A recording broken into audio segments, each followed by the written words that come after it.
We're back, and I took a pause, obviously, in order to download my articles. You didn't need to watch me do all of that. And again, you'll have noticed that it was a fairly mind-numbing kind of process. I mean, it really was just sort of click and save, click and save, click and save, or click, save, move on, click, save, move on. This doesn't require an awful lot of thought or concentration, so long as you make sure that you are saving them to the right file. Okay, so it's the kind of thing you can do in front of the hockey game. Last crack, but it's not like the Maple Leafs are worth watching anyway. So it really doesn't need to require a lot of sort of time away from other things. The other thing I would stress is that I just sort of pulled up 100 very quickly. I could have done the full 309, but just for the purposes of demonstration, I pulled up about 100 of them in 20 minutes, 25 minutes. So it really doesn't need to take a great deal of time to collect these. It depends a little bit on your bandwidth speed and things like that. I would recommend, if you have a slow internet connection at home, Mills Library, and especially Mills Library near the Lions Media Center on the fourth floor, is an especially quick place, so you might be able to blast through these very quickly. So anyway, I've got my articles. They're saved away. I haven't read them. That's not the point yet. What we're doing is sort of collecting a bird's eye view of this perspective and what kinds of things maybe we should be looking for. So the next step is to go into Adobe Acrobat. Which I've asked you to purchase for this course. I have the Pro version. I don't think you need the Pro version, but there are a couple of really neat steps here that where having a good optical character recognition software will help. So here's the entry point for Adobe Acrobat, and I'm going to combine files into a single PDF. So what I've got here is the opportunity to collect all of my files. I'm going to cover them all and just drag them over. And here they are then in Adobe. And I'm just going to click on Combine Files, and lickety-split. It's counting and measuring all the files, putting them all together. And again, it's going to do them in the chronological order, and that's important. So we've got 1, 2, 3, and so on and so forth. So I'm starting, for my purposes, in 1980, and I tailed off, or I wound up somewhere in 1983 by the time I got to 100 articles. So they're all coming together. It does take a little bit of time. Again, not a huge amount of time, and this is obviously the time to walk away and go get a cup of tea or whatever. And once we have these together, it's going to come up as one big file. So you're going to have a massive file, multiple pages in a PDF format. Okay, so here we go. Right. Okay. Whoops. Shoot. And now I've just failed to... Okay. So here I am. This is the first article again. Remember, on caffeine quandary illustrates FDA's plight, and I can work through. I've got all the articles here. Okay. Now, oh, I've done it again. That's not what I'm trying to do at all. Now, here's what I like about Adobe Acrobat. Under Tools, there are a bunch of options here. What we're trying to do, let me just back up a step here. What we're trying to do now is we want to be able to read this material. We want to make this searchable text. And if you notice, most of these are mainly sort of photographs. They're images of text. So if I were to search for, let's look for quandary, which is front and center there in the text, it'll find that one, but it can't find any more. So it can find the headings of the newspaper articles, but it can't actually read this text. So it's telling me no matches were found. It can't see any of this. That's a problem. It means we can't search this material. We can't do anything with it yet. So what we want to do is go down to text recognition, which you'll have here, and it doesn't have to be Adobe Acrobat, but you do want something that has a bit of power to it. So I do recommend purchasing a piece of software for this. Under text recognition, what we're going to do is conduct text recognition in this file. Okay,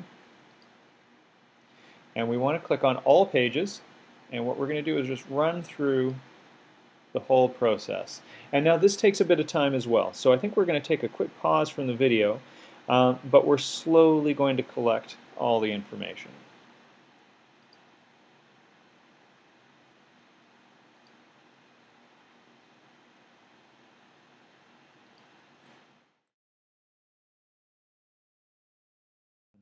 So 10 or 15 minutes later, I've managed to render all the text readable. I should warn you, don't, before you walk away, it's possible that a few of the New York Times articles that you've downloaded are already readable, and my Adobe sort of pops up and sort of says, this one's already readable, what do you want me to do? And you can just sort of click on it and tell it to continue. It's not the end of the world at all. But did you sort of want to bring that to your attention? Because if you walk away hoping that it'll just get done while you're not there, it could be on page 43 and it is waiting for you to give it an order. But let me just sort of demonstrate. If you recall at the get-go, it could not read, it could read the quandary in the heading, but not in the actual article title. But if we search for quandary now, oh, what's going on here? Oops, there we go.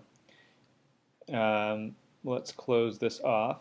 If we search for quandary, it finds that one still, but we'll hit next, and now I'm finding this one as well. So I'm finding words in the text.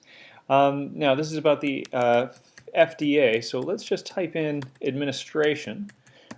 Which wasn't in the text there, but look, you can see it sort of, I'm sorry, I've got this very small now.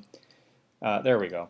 Now you can see it's finding words inside the text. The next paragraph down we have the word equal, and again it's finding it. So all of a sudden this is text that we can search. We can conduct all kinds of searches in it. Adobe has all kinds of neat tricks like finding various suspect words, things it's not quite sure about, and you can correct it. But for our purposes, I don't think we need to be that precise. We don't need to be that specific. Okay, so I've got my readable text. The next step is just to do a little bit of what I like to call scrubbing or tidying up a little bit here. So I'm going to select all the text and I'm going to copy it. So just sort of Control or Command A and then Control or Command C. And I'm going to put it into an empty Word document. Okay, so I'll go up and I'm going to paste. And maybe I'm not in the Word document yet. The computer's moving a little slowly. I'm asking it to do an awful lot just at the moment here. But what I want to do in here, what I can't do, or can't do tidily and easily in the in Adobe, is sort of tidy up the text in front of me. So let me just try that again here. And maybe again we're dealing with an awful lot of text, so sorry, it's searching, and this is my problem here. I'm making it do too many things too quickly here. So it's going to pull up the text,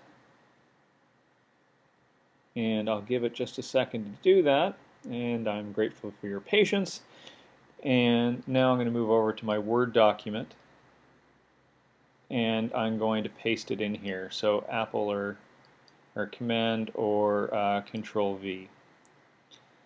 And again, I'm having more trouble than I'm normally used to having here.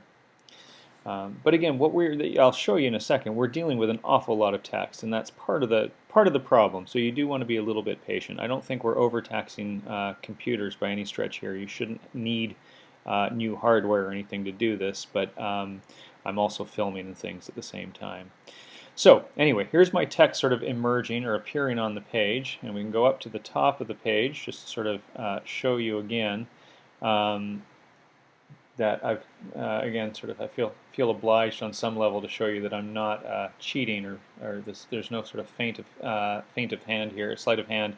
I've got quandary again, the beginning of the article and stuff like that. Okay, now look down here. I want you to notice this here.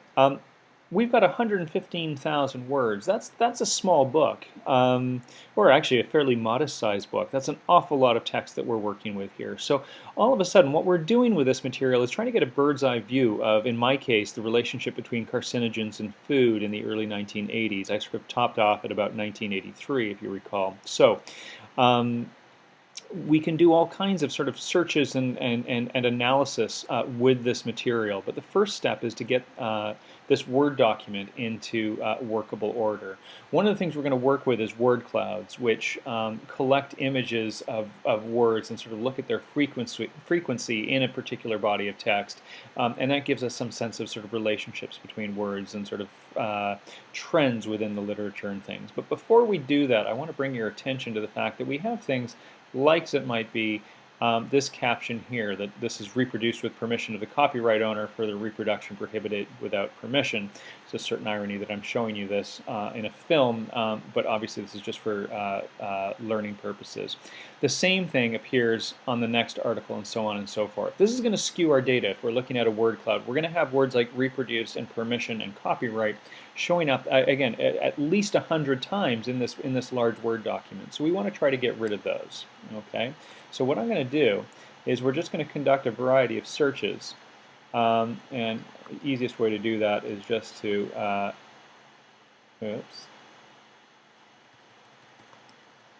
type it in there, and I'm going to replace it with nothing. And if I click on replace all, it disappears. Okay. And I think we want to do the same thing with New York Times current file, or 1923 to current file, because that's going to show up an awful lot. Okay, and you can see here there are 101 references to it, so we can get rid of that. And again, I'm just tidying up a little bit. You don't need to worry about the date. In fact, again, the date's going to change on a regular basis, so we don't need to worry about that a great deal. But again, ProQuest historical newspapers, New York Times, again, these headings are not very interesting to us. I'm less fussed about seeing the title of the article appearing twice. I don't think that's the end of the world for what we're doing. So you don't need to go through every single article, but getting rid of the stuff that I've just gone just erased tidies things up just a little bit.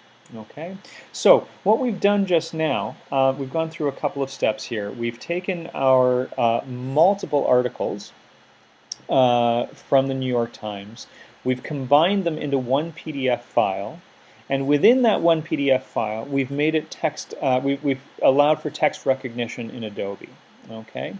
After we've done that, we've moved it into the Word document, and we've done just a tiny bit of scrubbing. The next step in the next video then is to start our visualization process, because here in this Word document we have a remarkably valuable piece of data that we can start to analyze.